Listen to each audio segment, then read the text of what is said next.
이는 본래부터 있었고 지금도 있다. 본유급류 부가수도 좌선 부수부좌 시어내정선 무생법인은 본래부터 있었고 지금도 있어서 도를 닦고 좌선할 필요가 없으니 닦을 것도 없고 좌선할 것도 없는 이것이 바로 열애의 정정선, 청정선이다. 여금약 견찰이정 부조제업 수분과 생일의일납 좌기상수 기행증후운 적어정업 단능여시 하여부통 구입제 인진 중. 지금 만약 이 도리가 진실하고 발음을 알았다면 어떤 업도 짓지 않고 분수에 따라 살면서 한 개의 옷을 입고 앉고 일어서고 하는 행동을 따라서 계행에 더욱 익숙해져서 깨끗한 업을 쌓을 것이다. 단지 이렇게만 될 수 있다면 무엇 때문에 통하지 못할까 염려하겠느냐. 오랫동안 서 있었으니 대중은 이제 쉬어라. 마저 대사는 무생법인이란 본래 있는 것이 지금도 있으니 수도나 좌선에 의지하지 않는 그것이 열애의 청정선이라 하였다. 본래부터 있는 것이라면 변하고 멸함이 없다는 의미일 것이다. 그것이 청정법신이며 본성의 마음을 뜻한다. 만약 이 도리가 진실함을 알았다면 어떤 업도 짓지 않고 분수에 따라 살면서 깨끗한 업을 쌓을 것이니 무엇 때문에 통하지 못할까 염려하겠느냐고 하였다. 마저 대사도 말했듯이 대부분의 선사들은 수도나 좌선에 대해 부정적인 입장을 드러내고 있다. 어째서 그런가를 생각해 보지 않을 수 없다. 선사들은 활줄처럼 곧장 마음자리를 가리키는 때문일 것이다. 본성의 마음이란 무엇에도 물들지 않고 변함없는 청정법신을 본성으로 한다. 그것이 실제로 우리들 마음이다. 마음과 마음씀은 같은 것이 아니다. 마음이 채채라면 마음씀이나 마음의 작용들은 용용에 해당된다. 그런데 우리는 마음의 작용을 채로 알고 있다. 그래서 마음을 단속하고 싶다는 의도를 지니고 그와 같은 수행의 방편으로 좌선도 한다. 만일 남쪽을 북쪽으로 알고 가는 사람은 자신이 원하는 목적지에 도달할 수 없을 것이다.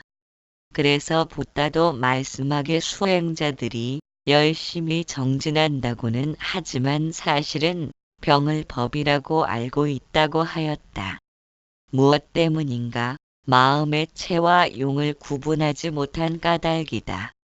마저 대사는 벽돌을 갈던 스승인 회양선사 덕분에 마음의 본체가 바로 섰을 것이다. 그렇지 않았으면 좌선을 해서 부처를 이루고자 열심히 좌선을 통한 수행을 했을 것이다. 수도를 하든 좌선을 하든 우선 마음의 본체가 바로 잡혀야 한다. 그렇지 못하면 아무리 오랜 시간이 걸린다고 해도 남쪽을 북쪽으로 알고 가는 사람에게는 무명이 다할 그날은 끝내 오지 않는다. 마음의 본체는 텅 빈 허공처럼 존재한다. 거기에 아무리 좌선으로 무릎이 오그라들어도 텅 빈 허공은 아무런 반응이 없다. 아무리 달려도 만날 수 없는 지평선을 보면서 오히려 마장만 들끓게 된다. 그래서 중도를 말하고 무위를 말하게 된다. 행하는 바 없이 행할 수 있어야 텅 빈 허공에 말뚝을 박을 수 있다. 본성의 마음으로 다가서려는 노력은 텅 빈 허공에 말뚝을 박는 것과 같다. 무슨 재주로 허공에 말뚝을 박는다고 말하는 것인가? 텅 빈 허공의 본성에는 한 물건도 없다고 하지만 알아차림이 존재한다. 그렇게 견문각지하는 성품이 바로 마음의 본체이고 마음의 본체가 견문각지이다. 허공과 견문각지의 그 둘은 달과 달빛처럼 둘 아님으로 존재하므로 세상에 온갖 생명체가 생겨나고 소멸되면서 순환하는 것이다. 견문각지란 육근의 작용을 말한다. 눈이 보고 귀가 듣고 혀, 코, 몸이 촉감을 느끼고 뜻으로 생각을 아는 것이다. 이와 같은 모든 작용들이 가능한 것은 알아차림이란 마음의 바탕이 존재하기에 가능하다. 만일 알아차리는 마음의 바탕이 없다면 눈과 귀가 스스로 보고 들을 것이기에 의지적인 노력이 가능할 것이다. 보기 싫은 사람의 얼굴이라면 눈을 떠도 보이질 않거나 듣기 싫은 소리라면 귀가 스스로 막아버릴 수도 있을 것이다.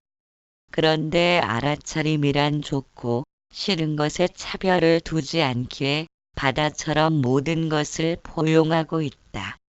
그런 까닭에 말하면서도 음성을 들을 수 있고 의자에 앉은 촉감도 느끼면서 손으로는 글씨도 써가며 대화를 나눌 수도 있다. 알아차림의 상태는 견문각지를 통해 항상 흐르고 있다. 그것이 우리들 마음의 본성이다. 그 상태를 넘어서려 하니까 마음이 문제가 되고 미혹함이 일어나고 마음을 단속하겠다는 자귀가 생겨나는 것이다. 그것은 곧 보고 들음에 알미 있다고 말한다. 보고 들으면서 내가 안다는 아상이 움직이면 그것이 무명이다. 내가 행하는 것이라곤 오로지 알아차림뿐인데도 과거의 기억으로 인하여 알고 있다는 생각을 일으킨다. 그것은 과거의 이미지가 개입된 것이라 알아차림을 지나쳐간 것이다. 그래서 망상이라고 부른다.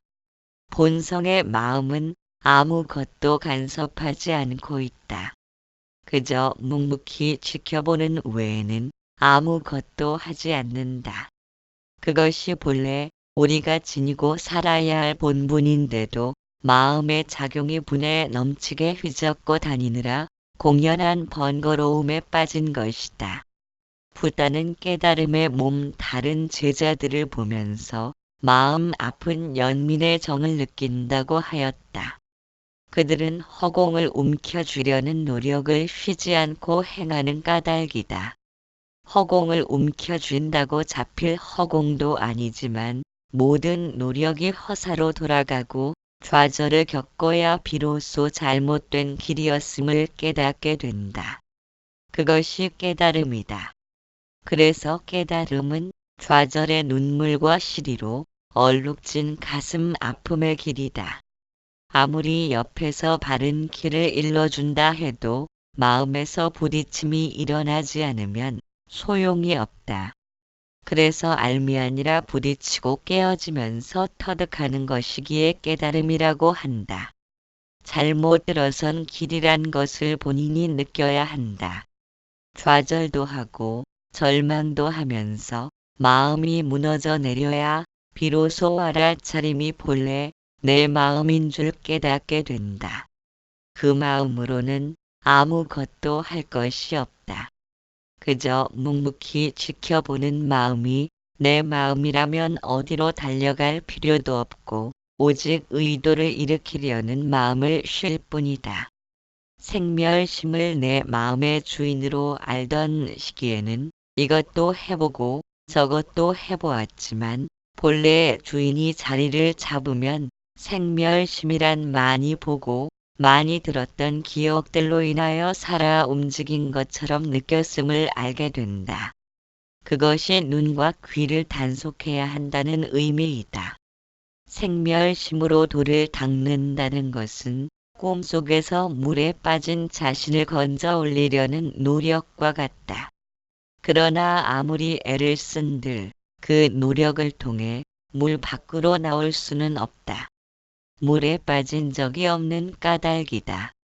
얻고 구하려는 마음의 모든 추구가 멈추어지는 것은 오직 성인의 마음을 얻는 길뿐이라고 마조 대사는 말했다.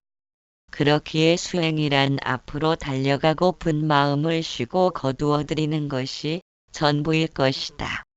어느 날 제자인 백장 스님과 마조 스님이 길을 가는데 물오리떼가 울고 가는 것을 보고 마조 스님이 물으셨다. 저게 무슨 소리냐? 물오리 소리입니다. 한동안 있다가 다시 물으셨다. 아까 그 소리가 어디로 갔느냐? 날아가 버렸습니다. 마조 스님은 돌아서면서 백장의 코를 움켜잡았다. 백장 스님은 아픔에 못 이겨 소리 질렀다. 그러자 마조 스님은 말하길 아직 안 날아가고 거기 있구먼 성품이란 있고 없음이 없으며 지구가 자전과 공전을 하듯이 세상은 순환왕복하며 생주이멸을 거듭하는데도 갖가지로 취하고 버리려는 마음의 집착으로부터 벗어나는 것이 지혜이다.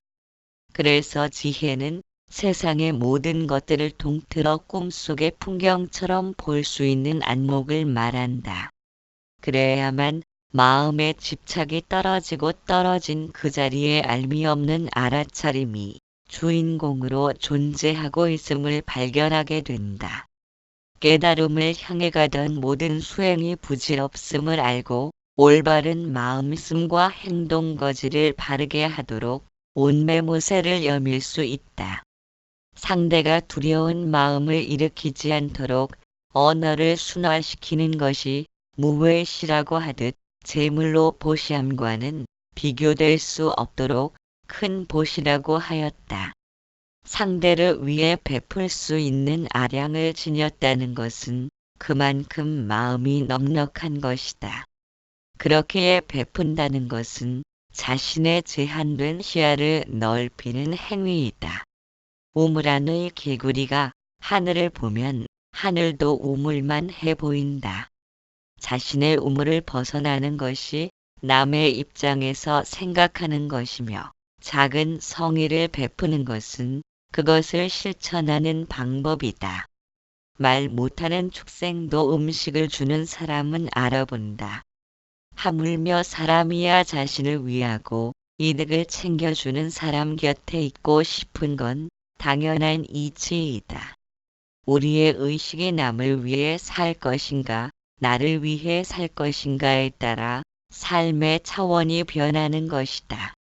우리는 안 죽고 사는 법을 배울 필요는 없다. 다만 살아있으면서 우리에게 주어진 문제를 해결하고 인간관계에 훈훈한 불씨를 피워놓아야 한다. 자신의 좁은 견해를 넘어서는 방법은 신비한 비결이나 비밀한 주문에 있는 것이 아니라 자신만을 위하려는 아상 중심에서 벗어나 상대방에게 보여주는 작은 친절과 정성이다. 도움이 간절한 사람들에게 조건 없이 베풀기에 분주한 사람에게 헛된 삶이라 부를 수는 없을 것이다. 정신수련이란 과격해지기 쉬운 행동과 언어의 습성을 바로잡는 것이며 생각을 고쳐먹기 시작하는 것이다. 생각을 고쳐먹는다는 것은 생멸심을 아상중심에서 자신도 이롭고 남도 이로운 자리 이탈을 행하는 것이다. 그것이 보살행이다. 어차피 생멸심은 주인이 바로 서든 거꾸로 서든 관계없이 생각을 틀에 잡아 움직이는 것이다. 주인이 없을 때는 함부로 날뛰는 말처럼 요동쳤지만 주인이 들어서면 채찍질을 하지 않고도 원하는 방향으로 생멸심을 이끌어갈 수 있다. 그렇게 주인이 들어선 생멸심은 마음이 부처라고 말할 수 있지만 주인 노릇하는 생멸심을 마음이 부처라고 말할 수는 없다. 바다는 넓고 무한한 것이다. 바다는 모든 것을 받아들이고 수용한다. 육체는 욕망의 결과이고 마음은 집착의 결과이다. 따라서 우리가 일으키는 탐욕과 분노와 교만과 질투 등의 모든 생각을 있는 그대로 알아차림에 지켜봄을 놓쳐서는 안 된다. 마음을 왜곡시키지 않고 투명하게 바라볼 때 그 마음은 어디에도 물들지 않는 청정함을 간직하고 있다. 이처럼 자신을 합리화시키려는 의도 없이 당당하게 지켜볼 수 있는 즉심으로 내면의 등불을 밝혀놓아야 한다.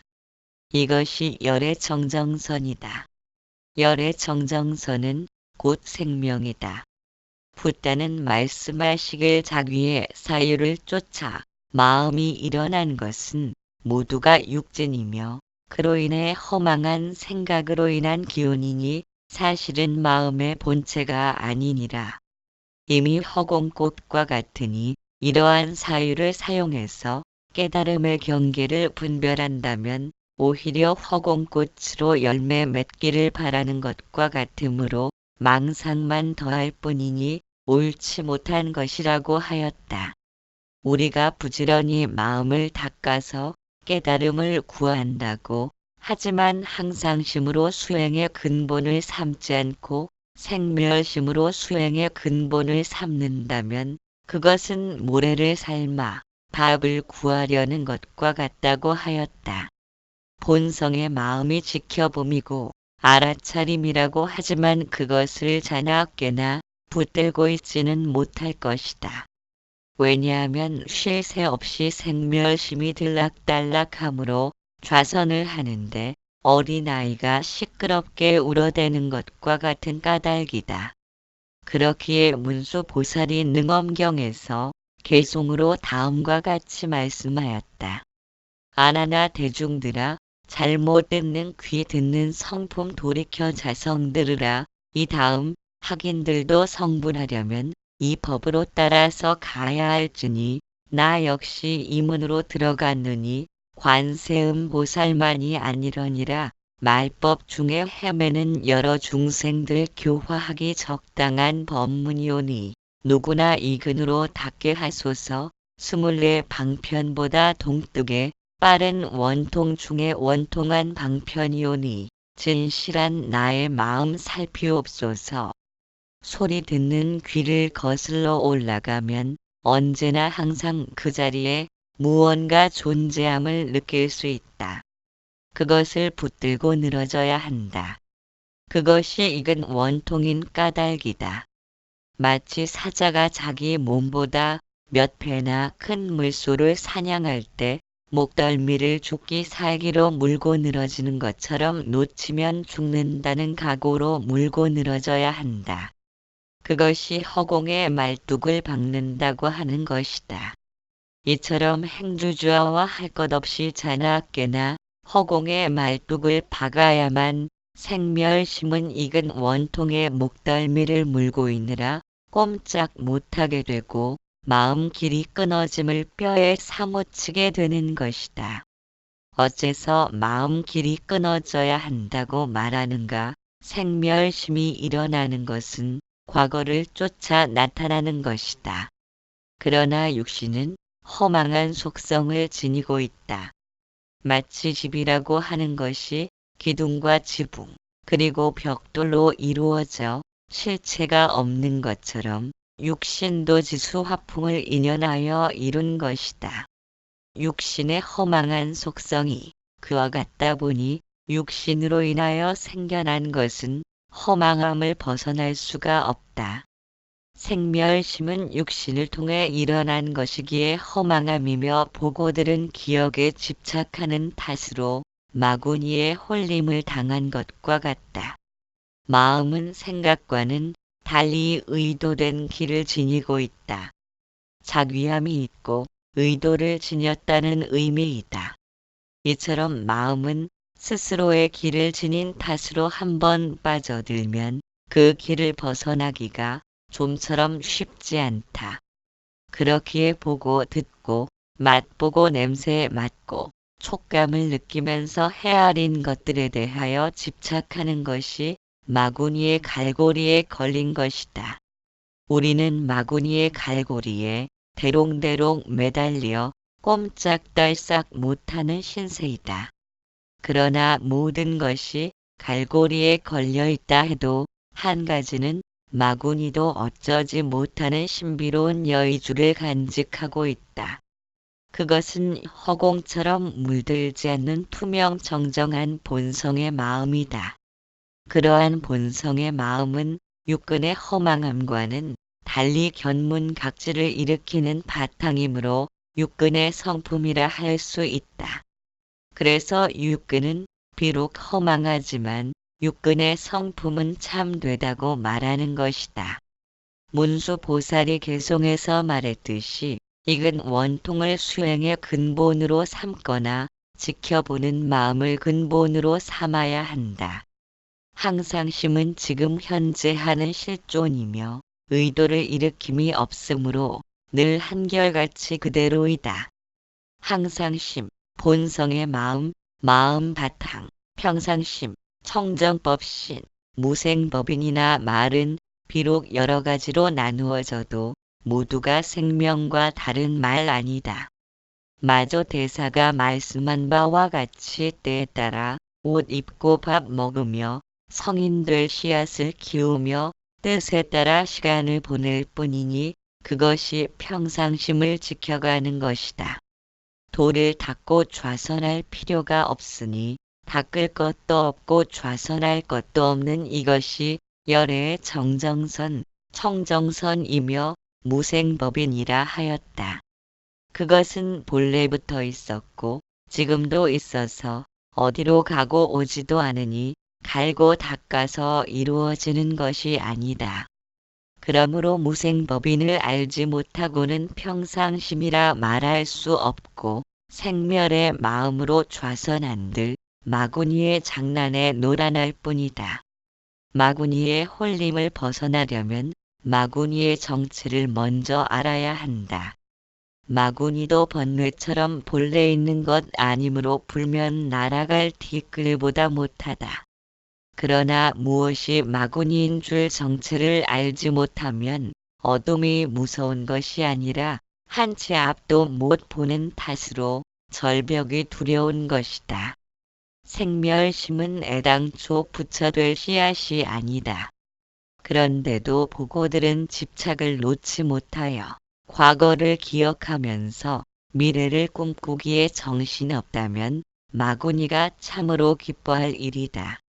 지붕을 잘 엮은 집에는 빗방울이 스며들지 못하지만 허술한 집에는 비가 새는 것이다. 비 새는 집을 고치려면 단 한 방울의 물이라도 스며들지 못하도록 지붕을 단단히 엮는 것처럼 생멸심을 통해 마구니가 스며들지 못하도록 해야 한다. 그러기 위해서는 지켜봄의 눈을 부릅떠야 한다. 한편으로 생각하면 생멸심 전체가 마구니라는 말도 되므로 지켜봄의 눈을 부릅뜬다는 것도 의도를 일으키는 것이기에 마구니로 하여금 마구니를 지켜보겠다는 의미가 되지만 알고 쓰는가 모르고 쓰는가에 따라 엄청난 차이가 나타난다. 붓다는 눈, 귀, 코, 혀, 몸 등의 감각기관이 집안의 보물을 훔쳐내는 도적이라고 하였다. 왜냐하면 그로 인해서 집안의 보물인 항상심을 잃어버리는 탓이다. 마음먹는 전부가 마구니인 줄을 모르는 것은 지켜보는 마음이 어째서 필요한 것인가를 속 깊이 절감하지 못했다는 말이다. 마음이란 도적이고 마구니라는 사실을 명심한다면 마음을 지켜보는 고삐를 놓치지 않을 것이다. 마음이 일어날 때 그것의 정체를 알아차리고 항상 경계하면서 말과 생각과 행동을 주의 깊은 눈으로 바라보아야 한다. 이런 이유로 해서 마음을 닦는다는 것은 신비스런 주문을 외거나 좌선 삼매에 몰두하는 것보다 마음을 바로 쓰는 팔 정도가 가장 으뜸 가는 방법일 것이다. 마저 대사도 말씀하시길 무생법인은 본래부터 있었고 지금도 있어서 돌을 닦고 좌선할 필요가 없으니 닦을 것도 없고 좌선할 것도 없는 열애의 정정선, 청정선이다. 이 도리가 진실하고 바름을 알았다면 어떤 업도 짓지 않고 분수에 따라 살면서 한 개의 옷을 입고 앉고 일어서고 하는 행동을 따라서 계행에 더욱 익숙해져서 깨끗한 업을 쌓을 것이다. 라고 하였다. 그래서 부처를 찾는 것이 중요한 것이 아니라 마구니를 찾아내서 정체를 밝히는 것이 시급한 일이다. 그러나 보고 듣는 족족 계속 생겨나기 때문에 끈질기게 정체를 밝혀야 한다. 이것을 여의고 또 여인다는 것이다. 마치 나무를 문질러 불을 피우면 나무도 사라지고 연기까지 사라질 때 마구니는 더 이상 생겨나지 못한다. 이를 가리켜 마음 길이 끊어진다고 표현하는 것이다. 우리가 마음을 집중하여 산만함을 가라앉히는 것은 지금 이 순간에 존재한다는 것을 이해하는 것이다.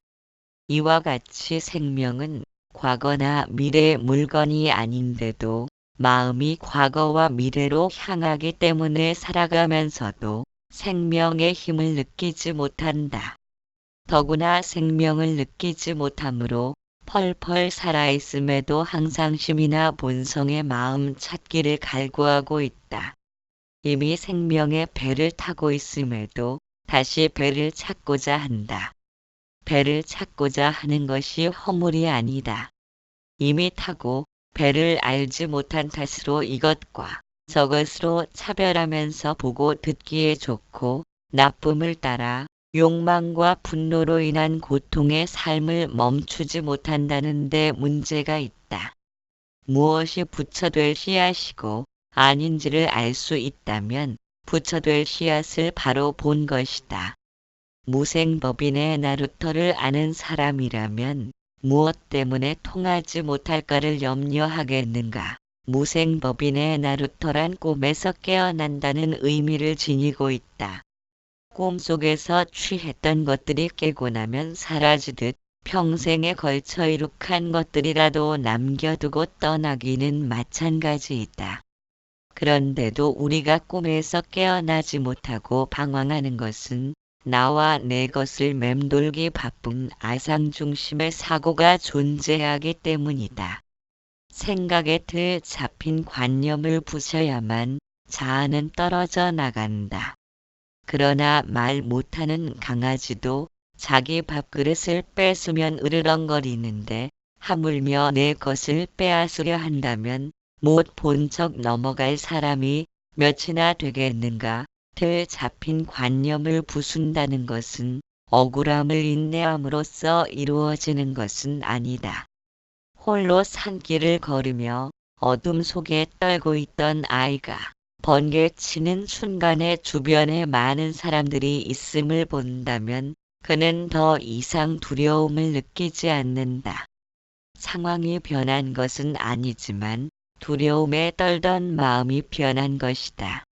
마찬가지로 자신이 북쪽을 남쪽으로 알고 길을 가다가 길을 잘못 들어섰음을 안다면 그 자리에서 즉각 멈춰 설 것이다. 그는 더 이상 자신이 걸어온 길을 고집하지 않는다.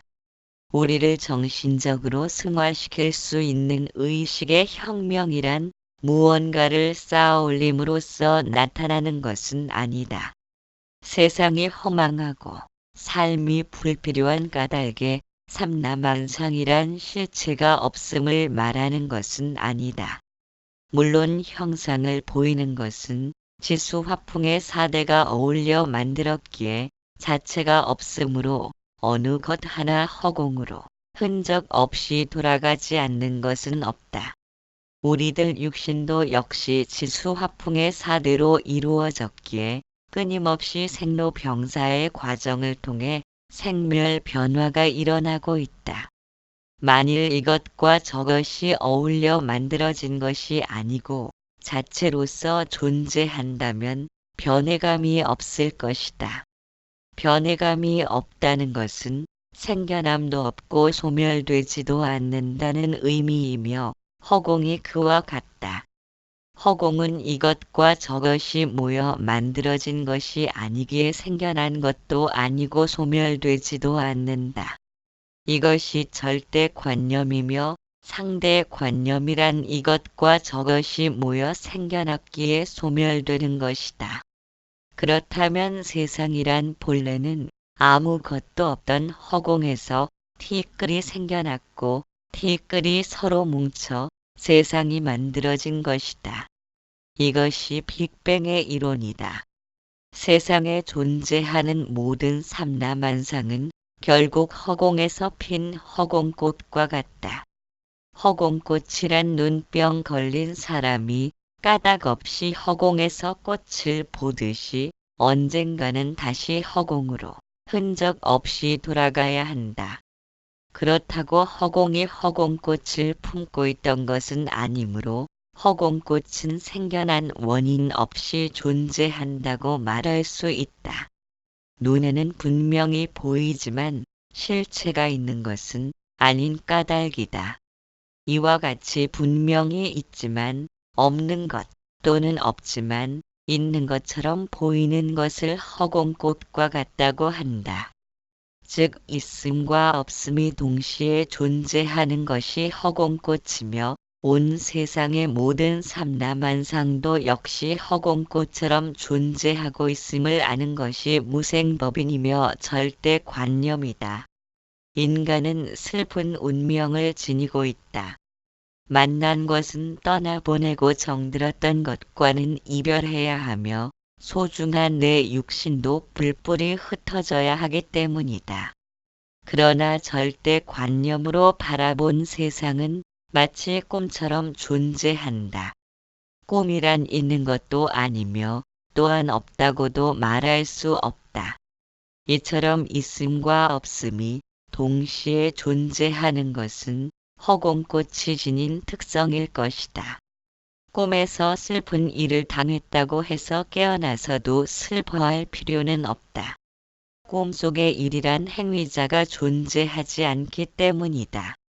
마찬가지로 현실에서의 일도 무상하기가 이를 바 없는 허공꽃으로 피어났음을 아는 한 생각의 출현은 모든 것을 변화시킨다. 한 생각의 출현은 점차 이루어지는 것이 아니라 번개치듯 찰나간에 나타나며 삶 전체를 흔들어 버린다. 모든 현상에는 행위자가 존재하지 않음을 이해하기 때문이다. 내 것을 빼앗으려는 사람과 맞서 빼앗기지 않으려 안간힘을 쓰지만 행위자는 존재하지 않기 때문에 결과에 연연할 필요가 없음을 안다. 비록 욕망과 분노라는 첫 번째 화살은 맞아도 애착과 원망이라는 두 번째 화살은 피해갈 수 있다. 두 개의 빈배가 서로 충돌을 일으켰지만 어느 쪽이든 행위자가 없는 탓으로 내 배가 부서졌다고 상대에게 원망을 일으킬 필요가 없음을 안다. 두 번째 화살을 맞지 않는 그것이 무위로서의 삶을 살아간다고 말하는 것이다. 그렇다고 모든 것을 운명에 맡기고 자신은 등짐지고 세상을 바라보아야 한다는 말은 아니다. 지금의 불합리한 현실을 극복하려는 의지가 없다면 인간은 더 이상의 발전을 멈추고 그 자리에 멈춰 설 것이다. 그렇다면 우리의 후손에게 무엇을 남겨줄 것인가? 우리의 후손이란 다름 아닌 우리 자신이다. 마조 대사는 이르길 지금 만약 이 도리가 진실하고 바름을 알았다면 어떤 업도 짓지 않고 분수에 따라 살면서 한 개의 옷을 입고 앉고 일어서고 하는 행동을 따라서 계행에 더욱 익숙해져서 깨끗한 업을 쌓을 것이다. 단지 이렇게만 될 수 있다면 무엇 때문에 통하지 못할까 염려하겠느냐. 오랫동안 서 있었으니 대중은 이제 쉬어라. 라고 하면서 대중에게 보이는 시중편을 마치고 있다.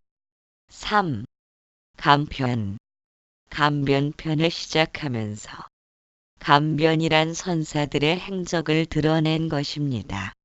선문답이 말과 행동으로 오가는 것을 기록한 것입니다. 감변에는 해설을 달 필요가 없습니다. 시중편이 언설로 청정법신을 표현한 것이라면 감변편은 행동으로 나타낸 것과 같습니다.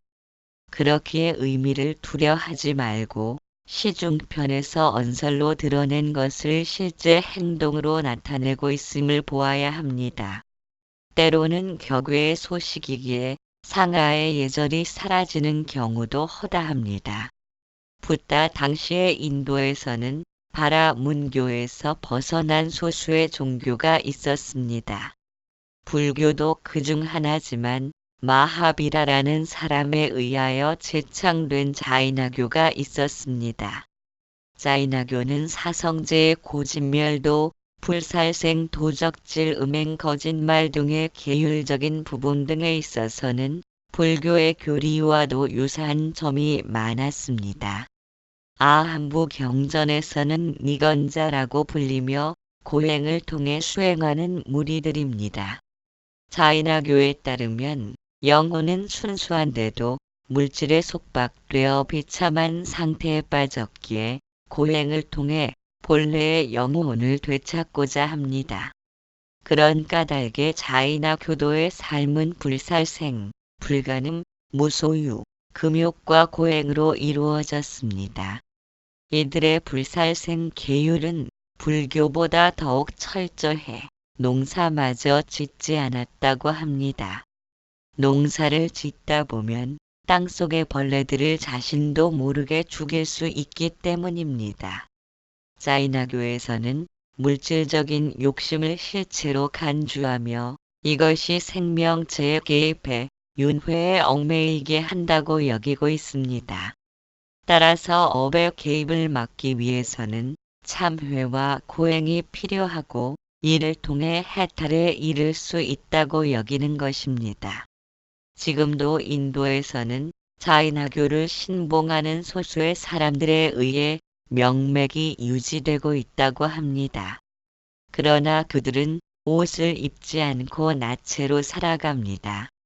붓다는 이에 대하여 아함경에서 이르길 사람이 상식을 벗어나 수치와 부끄러움을 알지 못하면 그것이 아무리 진리를 따르는 길이라고 해도 인간된 도리를 벗어나는 것이라면 옳은 길이 아니라며 나체로 살아가는 자아나 교도들에 대하여 비판한 적도 있었습니다.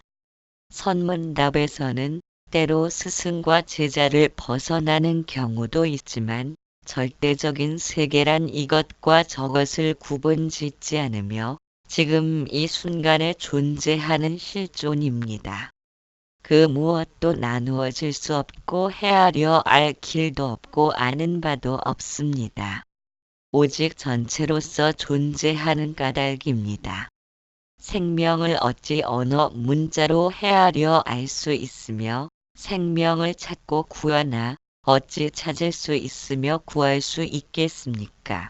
육신은 변할지언정 생명에 어찌 변해감이 있겠습니까? 지공스님은 중국 양무제 시대의 사람으로 달마대사와 같은 시대에 살았으며 워낙 긴으로 성품이 거침없었기에 옥살이도 하고 왕의 스승이 되기도 했습니다. 사람들은 그를 가리켜 영원한 자유인으로 불렀습니다.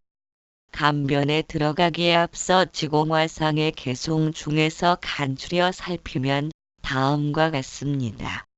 지공화상 1사 과송 1. 중생은 수도할 줄 몰라서 번뇌를 끊으려 한다. 번뇌는 본래 공적한 것이거늘 도를 가지고 다시 도를 찾는가 한 생각 그대로가 옳거늘 어찌 딴 곳에서 찾으려 하는가. 대도는 그저 눈앞에 있거늘 미혹한 사람은 알지 못한다. 불성은 천진하고 자연스러우며 인연도 없고 닦아 이룰 것도 없다. 어리석은 사람은 열반을 탐내거니와 지혜로운 이는 생사의 실제를 안다. 어찌 밖을 향하여 보배를 구하랴. 몸밭에 원래부터 밝은 구슬이 있다. 바른 길 삿된 길이 둘이 아니니 범부와 성인이 같은 것임을 알라. 미혹과 깨달음이 본래 차별이 없고 열반과 생사는 한결같은 것이다. 끝끝내 공적함을 반연하여 오직 뜻과 생각 맑기만을 구하라. 한 법도 얻을 것이 없으면 눈 깜짝할 사이에 저절로 무여열반에 들리라. 온갖 겉부처일 아님이 없으니 어찌 생각을 거두어 좌선을 하랴.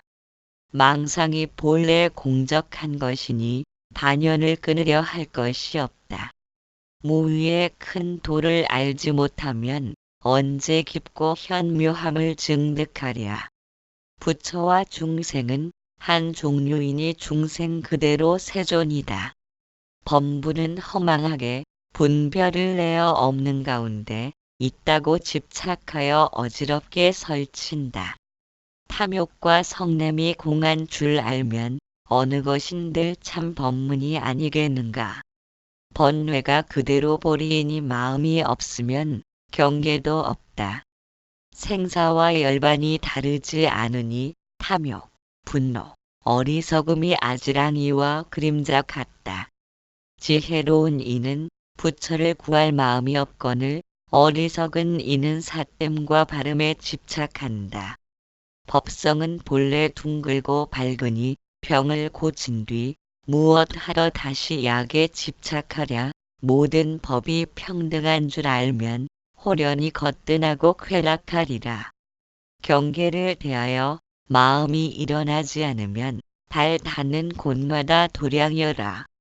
부처와 중생이 둘이 아니건만 중생이 멋대로 한계를 긋는다. 만일에 삼독을 제하고자 하면 아득하여 재앙을 여의지 못한다. 지혜로운 이는 마음이 부처인 줄 아나 어리석은 이는 극락에 가기를 좋아한다. 세간의 모든 법이 헛개비와 같고 생사는 흡사 번개와 같다. 뒤바뀐 망상이 본래 공하고 반야는 미혹도 어지러움도 없다. 지공화상 1사과송2 법성은 본래 공적하여 생사의 얽매임을 받지 않는다. 만일 번뇌를 끊으려 하면 이는 무명에 쌓인 바보라 한다. 어찌 따로 선의 관법을 구하랴. 오욕과 삼독이 부처요. 지옥과 천당이 다르지 않다.